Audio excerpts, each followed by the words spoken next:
Hello there, welcome to Across the Balkans. I'm Nafisa Latic, great to have your company. There has been widespread shock and international condemnation after Israel reportedly struck a Gaza hospital on Tuesday night, killing at least 500 people. Thousands of people across the Middle East, North Africa and the Balkans took to the streets to protest against the worst single attack on a hospital in decades. Since the intense bombardment of Gaza's civilian population by Israeli forces began, many questions have been raised about how far the conflict could escalate and how many countries will be impacted or become involved. The international community's reaction has exposed many fault lines in its relations with Palestine and Israel. And as Balkan countries make their own responses felt, Adama Munu explains how it may impact their own relations with the US and the EU.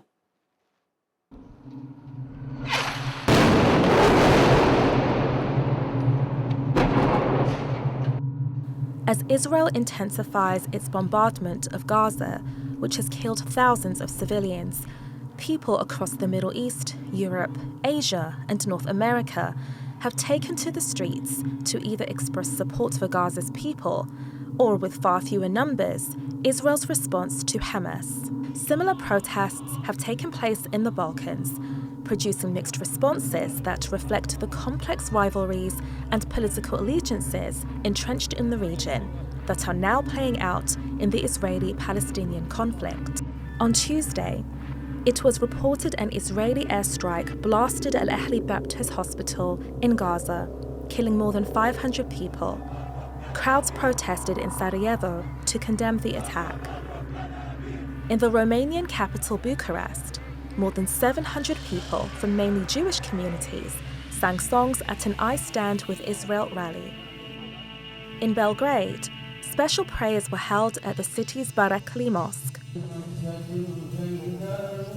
We pray because of what's happening to the Muslim community in Serbia and on the global stage in our Palestine, which is also the Palestine of all Muslims, Jews, and Christians.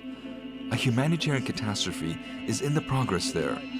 Without going into the causes, consequences, or parties involved, I'm here as a mullah, as a Muslim, and a human being in front of the Serbian Muslim community to condemn the crimes. Not far away, a few hundred people attended the Peace Walk for Israel march to the Victor Monument at Belgrade Fortress. Similar scenes emerged on social media across the region, with Albanians sharing videos of pro-Israeli and pro-Palestinian rallies.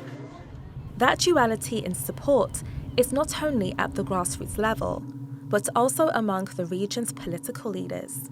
EU members Bulgaria, Croatia, Romania, and Greece, along with non-members Albania, Montenegro, North Macedonia, and Kosovo, have voiced solidarity with Israel and condemned Hamas's attack. While Bosnia and Serbia also condemned the group, they emphasized the need for the protection of Palestinian civilians and a long-term political compromise between the two sides. The lines are a lot less blurred in Bosnia, where support for either side of the Israeli-Palestinian conflict generally plays out along ethnic and religious lines, with Bosnian Muslims siding with Palestinians, and Croats and Serbs mostly expressing support for Israel. But the country's nuanced response to Hamas's attack wasn't good enough for the Israeli ambassador Galit Peleg, who criticized some members of the Bosnian leadership of not supporting Israel outright. Meanwhile, Serbia has taken a more pragmatic approach. Just 2 days before Hamas's attack, Prime Minister Ana Brnabić met with newly appointed Palestinian ambassador to Serbia, Mohammed Abdullah Nemura, and reiterated their traditionally good and friendly ties. Serbia, which recognizes the Palestinian state, has maintained good relations with some Arab countries, especially those who have chosen not to recognize Kosovo's independence. Despite Kosovo being a Muslim-majority country, it's taken a more pro-Israeli approach that may come as a surprise to some. Its allegiances are heavily shaped by its strong alliance with major powers like the US. It's in stark contrast to Serbia's pro-Russian alignment, which has maintained a more neutral position on the Israeli-Palestinian conflict. While the crisis in Gaza continues, it's unlikely that Balkan countries will undergo dramatic shifts in their diplomatic, economic, and strategic relationships. What makes this crisis particularly relevant is its ability to summon up memories of past and more recent conflicts and remind how lasting peace and stability still remain elusive. Adama Munu, Across the Balkans. Adama has opened many good points for discussion, so let's go straight to our panel. From Zagreb, I'm joined by Žarko Puhovski. He's a political analyst and former president of the Croatian Helsinki Committee, an organization founded to protect and promote human rights. And from Tirana, we have Agon Malici. He's a policy analyst who focuses on the Western Balkans. Great to have you both on the show. Mr. Puhovski, let me start with you. What is your assessment of the current situation in Gaza and the state of human rights there? It's a new episode of 75 years old war where many thousands of people were being killed. In the new episode, there were very severe violations of human rights, starting with really unprecedented terrorist attack by Hamas. And then the next stage in the same episode was the reply by Israelis, which is always 3, 4, 5 times worse in terms of victims than the first attack. The Israeli attacks were not so savage as the first attack by Hamas, but they were in quantification in terms of numbers, something that is unacceptable in terms of international law. And the biggest problem I see is the fact that the so-called international community is incapable to use the same type of criteria, let's say, in Russian attack on Ukraine and in the war in Palestine now. And what do you make of the reaction that Balkan countries had on the conflict in the Middle East? Balkan countries were mostly, with the exception of Yugoslavia, trained to be good pupils of Moscow, and they're now as good pupils of Washington as they were of Moscow.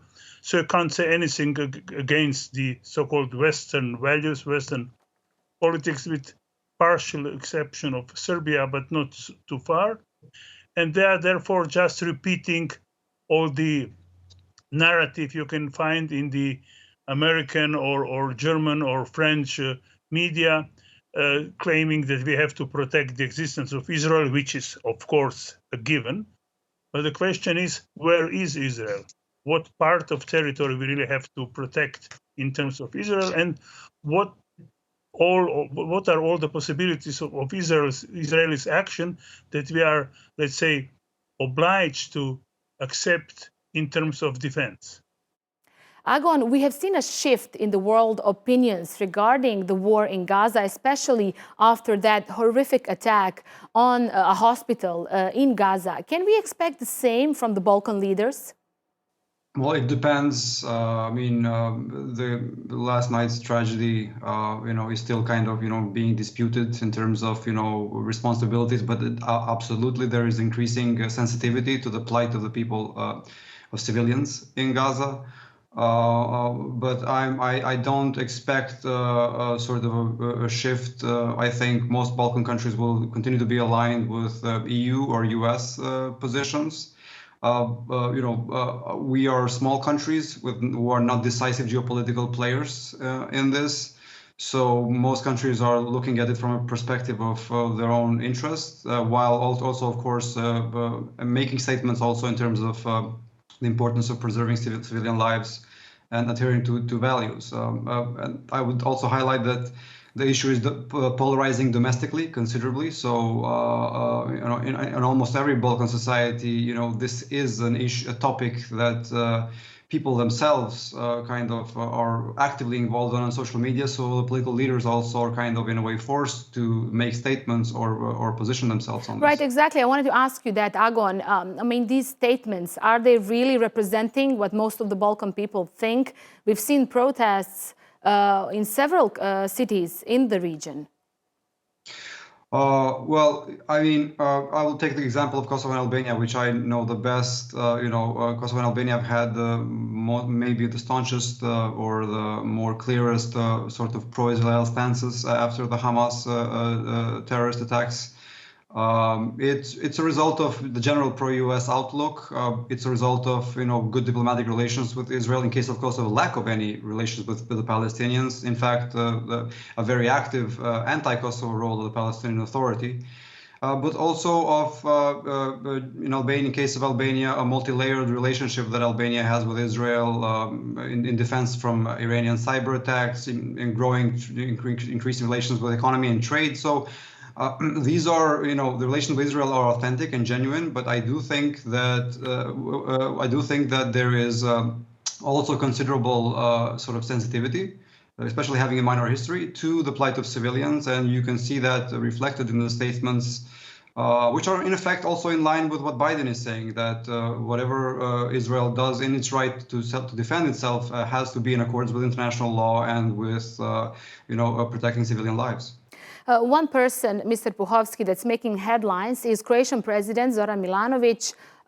He says that Israel has lost his sympathy because of its actions in Gaza and called displays of the Israeli flag in his country an idiotic move. He says, let me quote him here and we'll show it on your screens. I condemned murders. I even expressed disgust, but the right to defense does not include the right to revenge and the killing of civilians. End of quote. Where does this leave relations between Croatia and Israel? Well, the truth of the matter is that President Milanovic is not really important in Croatia, or not, at least not as important as the government is. We have a similar system to, let's say, Germany and many other countries, where president of the state is basically a person of second-range importance in political life.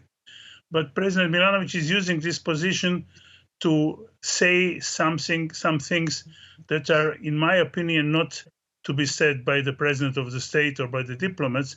Some analyst or professor could say something like this. Presidents have to be much more responsible, although we are coming from small countries. And this makes, of course, more complicated for Croatia to play this, as I have said already, role of the good pupil of United States. I am on one side satisfied with this fact that President Milanovic is trying to show that we are not all on the one side. But again, I don't think this is the role of the president to express such formulations during the acute crisis and massive killings as we have seen in the past few weeks. Few days. Agon, just a couple of days before the war in Gaza started, the international community was focused on the possible war between Kosovo and Serbia. Could the escalation of violence in Gaza impact the security situation in the Balkans? And if so, how? Well, absolutely. I mean, we are entering into this sort of cascade of global conflicts. It impacts the Balkans in that it diverts attention and resources from our own problems. So in this atmosphere of chaos and cascade of conflicts, I think a lot of regions are vulnerable because leaders will sense, a sense of opportunity, to use this lack of attention from the West. But I do think that the fact that in Kosovo, Serbia, the attempted insurgency by Serbia in Kosovo failed is also a bit of a result of a resilience of the Balkans in the current climate, because we are mostly now in NATO. So, if geography was kind of always a curse for the Balkans, it looks like, at least in this case, at least so far, we are kind of on the, I would say, the conflict areas are a bit further east. So NATO's presence makes things more resilient, but that's not an entirely, it's not a full guarantee. Mr. Puhovski, do you agree with Agon that the geographical position of the region is saving all of us here from not entering the conflicts as the one we've seen in Gaza? Probably, but again, the real comparison is between this war and the war in Ukraine. And this is, I think, a big failure of so-called Western values and Western politics, because I still can't understand how can Israel can occupy territories for decades and Putin cannot occupy. This is something I simply can't understand. And as long as we have such a, let's say, double bind position, you'll make a window of opportunity for all the type of radicals to make new stories and prepare new attacks, terrorist attacks, if not wars. Agon, what can we expect in the coming months when it comes to the Balkans, as now, as you mentioned, the attention is all on the situation in the Middle East? Well, there is seemingly a new and maybe final diplomatic push by the West on the Kosovo-Serbia front to, maybe even force the sides to implement the agreement with a kind of take it or leave it proposal. We have a delegation of the Quint coming to the region, highlight all the envoys next week, because I think there's a sense of urgency, looking at all these other fronts, that there is a need to close all potential disputes and avoid frozen conflict situations, because as the case of Israel and Palestine shows, frozen conflicts are just a ticking time bomb. Okay, thank you both for being our guests here on Across the Balkans. I appreciate your time. Nearly 2 weeks into Israel's heavy bombardment of Gaza, several hundred children have been killed, and we wanted to dedicate a part of our show to that side of the conflict. Across the Balkans has often covered the impact of wars on the region's children. In the 90s, Sarajevo endured the longest siege of a capital city in history, and it claimed the lives of 1,600 children. I want to bring in now Jasminko Halilovic. He is the founder and CEO of the War Childhood Museum in Sarajevo, the world's only museum exclusively focused on the impact the war has on children. Jasminko, good to have you on our program. Now, after the war in Bosnia and Herzegovina, the international community often repeated that phrase, never again. Us Bosnians, we don't like that phrase that much, because now we are seeing similar war crimes taking place in Gaza, the siege, the bombardment of civilians. What was your reaction to the pictures coming out of Gaza? Thank you for having me. Never again is very difficult to hear, because it's not only Gaza now, it's also been so many conflicts since the Bosnian War, and everything we witnessed happening from Kosovo, Syria, Afghanistan, Iraq, Ukraine, other places. It means that the world does not really stand behind this never again phrase, as you said. To every time when we get photos of new atrocities worldwide, including what we are seeing these days, it's very disturbing, I think, for many people in Bosnia, because we are inevitably reminded of what we went through. And I have to say, personally, I feel very bad, and it's really, really disturbing to see some of the very similar scenes to what happened in Sarajevo when I was a child. During the war in Bosnia, there was one big difference. During the war in Bosnia, there were no social media. But today in Gaza, social media is playing a massive role. It shows the world what's happening in real time. Let's compare it a little bit. Will these advances in technology make a difference when it comes to stopping the killing of children in Gaza?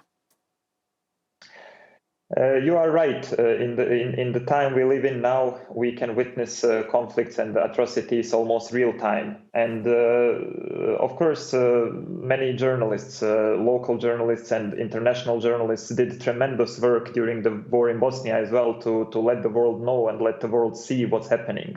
Many of them risked their lives. Some of them lost their lives doing that. But in the world of social media, every citizen, every person can witness and can spread the word and share what they have seen. Unfortunately, this also comes with a big issue of spreading disinformation, and some groups are very skilled in spreading disinformation. But I do hope that what we are seeing almost happening in a real time will alarm those making decisions to be more responsible. And I'm really disturbed by the fact that a huge part of international community, especially from the countries that promote and should stand for democracy and human rights, are not recognizing many of the war crimes we are witnessing. Right, something similar that we all felt during the war in Bosnia, when we felt unheard, unseen. And now, even with social media, I believe the people of Gaza are feeling the same as Bosnians back then. Now, let's talk about your unique museum that you founded and you still work there. And you work with people whose childhoods have been shaken by the war. What is the one thing they all have in common? Yes, at the War Childhood Museum, we created a collection of objects and stories from those whose childhoods have been affected by war. In some cases, these are adults who were affected before, like those from Bosnian War or from the Second World War or some other conflicts. And in some cases, those are current children and youth who were affected recently or are currently being affected. We also have a collection from Gaza. We have it published also on our website, the stories from Gaza growing up under the blockade. And these stories were collected during 2021 and 2022 by our researcher based in Gaza. And these stories are telling us how the life looks like for children under the blockade. Because what we see in media is usually only during escalations. And that's only when we are reminded of Gaza and situation for people and children there. But actually, this struggle is long-lasting. And in our collection, you will find stories where a child is where a child donated to museum an object of their grandfather who was forced to leave their home in 1940s. So this tells you about the continuous struggle of people, of Palestinians in Gaza and in Israel in general.